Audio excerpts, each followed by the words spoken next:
नमस्ते। थर्ड आई में आपका स्वागत है। तो आज से मॉनसून सत्र शुरू हो गया। हालांकि मोदी जी और भाजपा इसको विजय उत्सव सत्र बोल रहे हैं।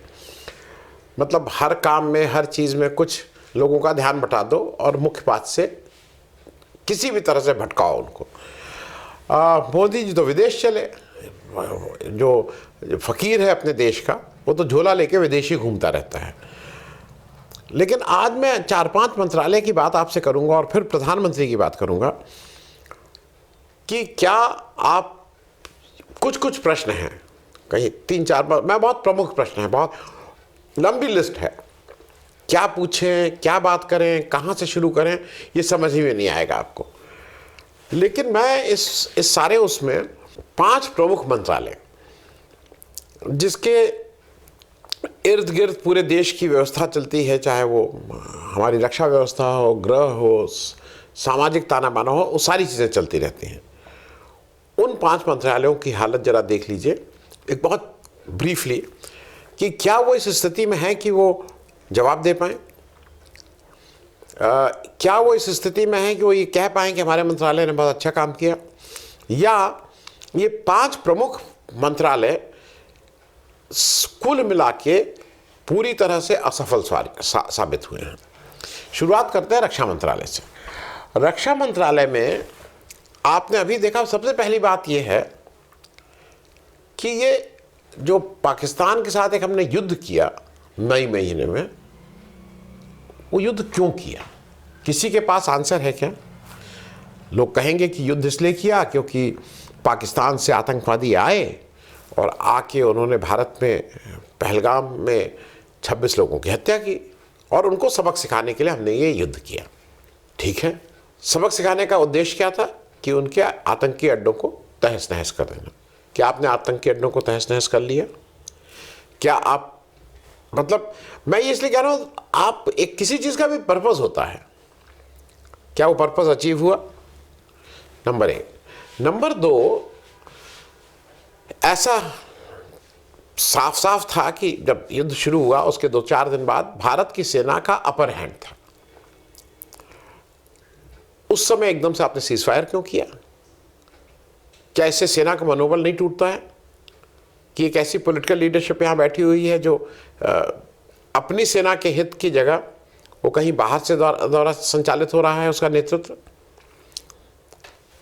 तो पहली चीज तो एक रक्षा मंत्रालय के उसमें ये आई। दूसरी, हाल के दिनों में बिल्कुल साफ हो गया है कि चीन की सीमा हमारी कितनी सुरक्षित है। सेना की दृष्टि से हम एक बहुत ही मुश्किल दौर में गुजर रहे हैं, जहां पे चीन की सीमा का सबको पता था क्या क्या है, क्या दिक्कतें हैं। लेकिन अब ये एक नया शुरू हो गया है कि ना कोई घुसा था ना कोई घुसेगा। और इस प्रेमाइसिस के साथ साथ आप लगातार अपनी 56 इंच का सीना दिखाते रहिए कि नहीं यहाँ तो सब ठीक है। क्या सब ठीक है? गलवान के समय जब 2020 में जब वो घटना हुई, हमारे सैनिक शहीद हुए, तो वो जो स्टेटस थी, स्टेटस को एंटे बोलते थे, वो जो यथास्थिति, क्या वहाँ तक हम पहुँच पाए? हम कई राउंड ऑफ बात कर रहे हैं ये सब, या चीन हमारे क्षेत्र में आके बैठ गया? क्या पेमा खांडू जब ये कहते हैं, बीजेपी के अरुणाचल प्रदेश के मुख्यमंत्री, कि चीन ने जो बफर जोन है उसमें परमानेंट कंस्ट्रक्शन कर रखा है, तो क्या ये सही है? क्या चीन जो ब्रह्मपुत्रा के ऊपर एक बड़ा बांध और बिजली की परियोजना बना रहा है, जिससे पेमा खांडू बार बार कह रहे हैं उससे भारत को बहुत खतरा है, तो क्या वो हम सुरक्षित है हमारी वो सीमा? मैं ये एक चीज और कहूंगा, इस पूरे युद्ध में ये रक्षा मंत्रालय से पूछना है, फायदा सबसे ज्यादा किसका हुआ? मेरे हिसाब से सारे देशों ने अपने अपने जो हथियार वो भारत को, पाकिस्तान को सप्लाई कर रहे थे, सबने अपने अपने हथियार टेस्ट किए। और एज अ टेस्टिंग ग्राउंड मेरे हिसाब से चीन को इससे ज्यादा फायदा ही नहीं हुआ। चीन के हथियार को उसने टेस्ट किया और उसने एस्टैब्लिश किया कि वो बेटर हथियार हैं। क्योंकि एक चीज का लेखा जोखा देने से सरकार बच रही है युद्ध में क्या खोया क्या पाया, हमारे कितने जवान शहीद हुए, कितने हताहत हुए, कितने वहाँ युद्धबंदी बनाए गए, हमने क्या खोया, उनका क्या खोया, ये सरकार जवाब देना ही नहीं चाहती है। तो आप कुछ बोलते रहिए, अब ट्रम्प से आप सुनते रहिए, ट्रम्प बताते हैं कि यहाँ 4-5 जेट प्लेन गिराए गए, किसके गिराए गए, हमारे गिराए गए, उनके गिराए गए, इस पे के बारे में कोई जानकारी नहीं है। और सबसे अंत में रक्षा मंत्रालय के लिए जो सबसे ज़्यादा चिंता की बात है कि भारत की रक्षा के तीनों अंग, नौसेना, नभसेना और थल सेना, कंसर्न है इस बात से। कैप्टन शिव कुमार विदेश में जब एक सेमिनार में जाते हैं, नेवी के बड़े अफसर, मतलब कर्नल लेवल के अफसर, वहाँ वही कहते हैं कि भारत ने जब अभी ये युद्ध पाकिस्तान से किया तो उस युद्ध का नेतृत्व चूँकि पॉलिटिकल इंटरफेरेंस था, इसलिए हमारे हाथ बंधे हुए थे। क्या ये ठीक स्थिति है? भारत के deputy chief of army lieutenant general Rahul Singh जब ये कहते हैं कि इस युद्ध का पाकिस्तान की तरफ से संचालन चीन कर रहा था, तो ये क्या ठीक स्थिति है? जब वही लेफ्टिनेंट जनरल सिंह कहते हैं कि पाकिस्तान में पिछले 5 साल में 81% जो हथियार, टोटल हथियार आए हैं उसका 81% केवल चीन ने सप्लाई किया है, तो क्या हमारे लिए आराम से बैठने की चीज़ है?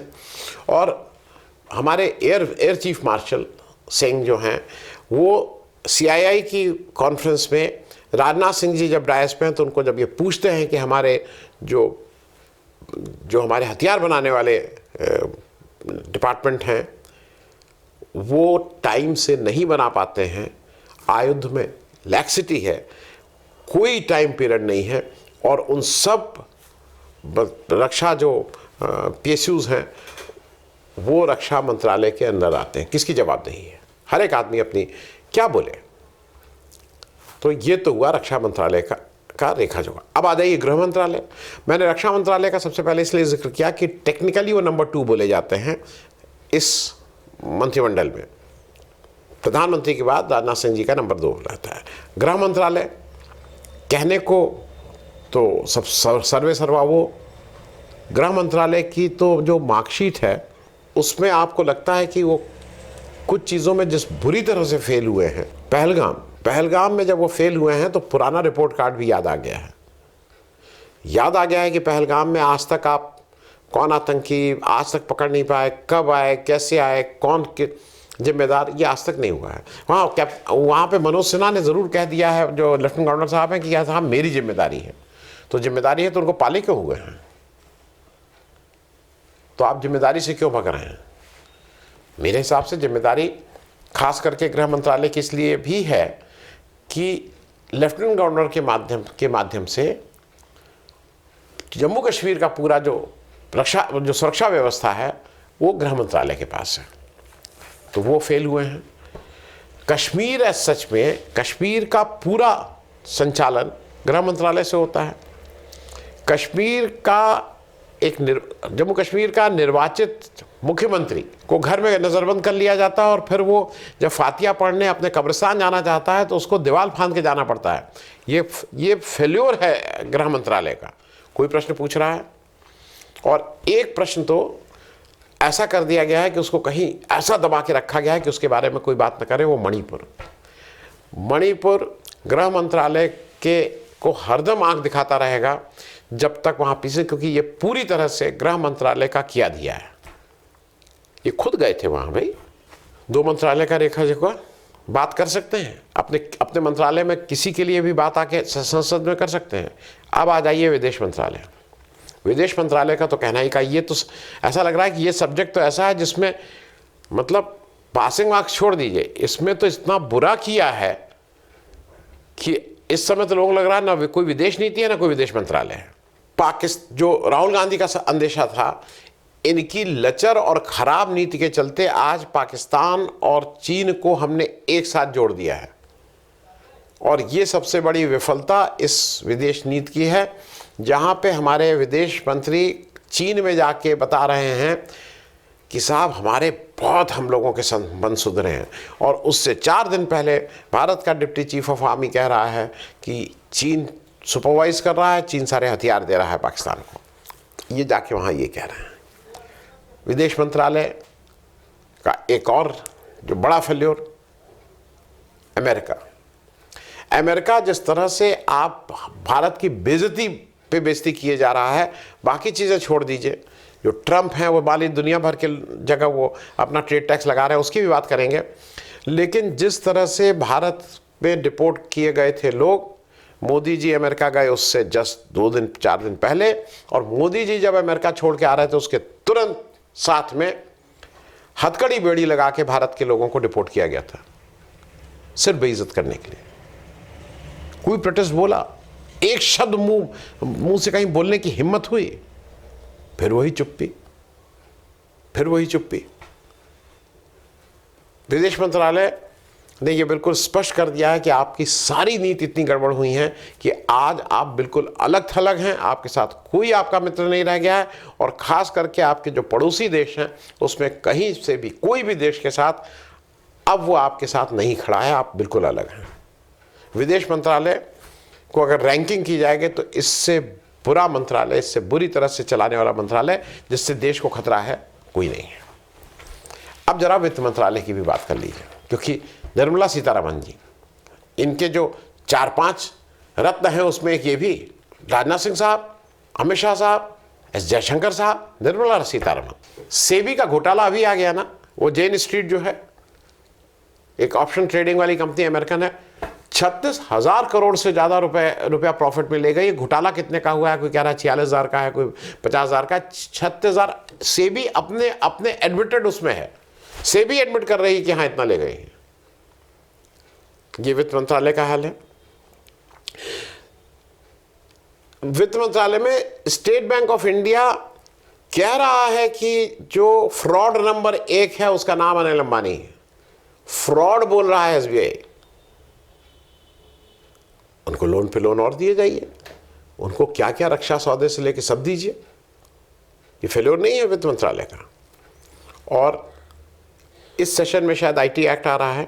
बजट में इतना घुमा के जलेबी बना दिया गया है। बजट इस साल का नहीं आता है, बजट अब आता है कि 1947 तक का बजट अपन दे रहे हैं। अरे 2047 तक का, माफ कीजिएगा, अगले 22 साल का बजट। मतलब कोई बजट आंकड़ा, कोई वो जैसे जो मनाए उसको वैसे कर दो। कहाँ क्या चल रहा है किसी से कोई मतलब नहीं है। एक मंत्रालय और जरूरी है क्योंकि वो इनका खास मंत्रालय है, वाणिज्य मंत्रालय। पीयूष गोयल साहब अमेरिका जाना, ये जा रहा, बिल्कुल खास आदमी। यूएस की जो ट्रेड रेट की वो बात कर रहा है, उससे भारत क्यों घुटनों पे बैठा हुआ है ये नहीं मालूम है, लेकिन वो हमारे फेवर में नहीं होने जा रहा है। अमेरिका को हम ट्रेड सरप्लस थे, हम एक्सपोर्ट ज़्यादा करते थे, इंपोर्ट कम करते थे। अगले साल की फिगर आ जाएंगी, अपने आप दूध का दूध पानी का पानी हो जाएगा। और उसी तरह से चीन का भी दूध का दूध पानी का पानी होगा कि जहाँ पे हमारा ट्रेड डेफिसिट, चीन से हम सामान मंगाते थे, थोड़ा सामान भेजते थे, लेकिन अब हम सामान कई गुना ज़्यादा मंगाने लगे हैं और हमारा सामान जो भेजते थे उसमें कमी आ रही है। ये आपका वाणिज्य मंत्रालय है। और उद्योग का कहना है क्या, सिर्फ बेवकूफ़ बनाना, make in India, made India, make in India, वो केवल असेंबल इन इंडिया है। भारत में कुछ नहीं बनता है। बेवकूफ़ बनाने के लिए आप कुछ भी करते रहिए। सब आप बाहर से सामान लाते हो, खास करके चीन से लाते हैं, यहाँ पे उसको फिट करते हैं, केवल असेंबल करते हैं, ठप्पा लगा के उसको मेक इन इंडिया कर देते हैं। टोटल फेल है। ये 5 विभाग मैंने बताया। अब 3-4 चीज़ें और जो मुझे लगता है कि जिसके लिए मोदी जी को ये जवाब देना होगा, क्योंकि इन सबके अगुवा मोदी जी हैं। और मोदी जी का जो इस समय सामने आ गया है कि कितने विफल हो रहे हैं, किस तरह से, मैं 3-4 छोटे-छोटे उदाहरण आपको दे दूंगा। उदाहरण नंबर 1, अमेरिका रोज आपकी बेइज्जती करता है, रोज कहता है कि तुम झूठ बोल रहे हो, सीज़फायर मैंने कराया था, तुम लोगों को मैंने हड़काया, तुम लोगों को मैंने कहा कि ठीक से बिहेव करो और तुमने सीज़फायर किया। रोज कहता है। आप उसमें जवाब क्यों नहीं देते हैं? क्यों अमेरिका से इतना ह्यूमिलिएट होता है भारत रोज? दूसरा, ये आप जो चुनाव मतदाता सूची में हेराफेरी कर रहे हैं बिहार में, उससे आपका वो चारा नहीं आ रहा है कि ये आप चुनाव को लेवल प्लेइंग फील्ड और निष्पक्ष नहीं रहने देना चाहते हैं। चुनाव आयोग के माध्यम से सारे चुनाव की जो प्रक्रिया है उसको प्रदूषित नहीं, उसको टोटल कैप्चर किया जा रहा है। It has been already hijack. Ahmedabad में एक विमान दुर्घटना होती है, तरह तरह की बातें तो बहुत तरह की आ रही हैं, कहीं नहीं जा सकती हैं। उसके बारे में क्या कहना है? उसके बारे में आपने तो सारे एयरपोर्ट की जो टेक्निक वो सब देख रेख है वो तो अडानी जी को दे दी है। आपने तो टर्की को भी बताया कि नहीं ये है, इसको निकाल बाहर करो। एयर इंडिया के विमान तो आपने बेचे हैं, क्या वो विमान सुरक्षित हैं? आए दिन रोज हो रहा है कि आज भी हुआ, आज बंबई में वो कहीं फिसला और क्या क्या उसकी हालत हो गई। कुछ हो रहा है।